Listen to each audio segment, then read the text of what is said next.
కోసం ఏ చిట్కా చెప్పబోతున్నారండి?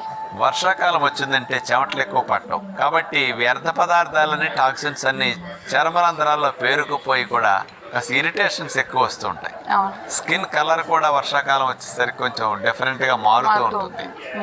దీని నుంచి చర్మ సౌందర్యాన్ని పెంచుకోవడానికి క్లీన్ చేసే టెక్నిక్స్లో న్యాచురల్ స్కిన్ స్క్రబ్బింగ్కి ఎలా చేసుకుంటే మంచిదని ఆలోచిస్తే, శనగపిండిని తీసుకుని అందులో కొబ్బరి నూనె, పసుపు ఈ రెండింటిని వేసేసి పేస్ట్ లాగా కలిపేసుకుని దీన్ని చేతులు, మెడ, ముఖ భాగానికి కనుక పట్టించేసేస్తే హాఫ్ అన్ అవర్ అట్లా ఉంచేసి తర్వాత స్క్రబ్బింగ్ చేసుకుంటే 3-4 డెడ్ సెల్ లేయర్లన్నీ శుభ్రంగా రిమూవ్ అయిపోతాయి. ఈ రుద్దటంలో చర్మరంధ్రాల లోపల ఉన్న టాక్సిన్స్, వ్యర్థాలన్నీ కూడా బాగా బయటకు వస్తాయి. అందుకని ఇందులో ముఖ్యంగా కోకోనట్ ఆయిల్ వల్ల చర్మం చాలా స్మూత్ గా ఉంటుంది. ఈ కొబ్బరి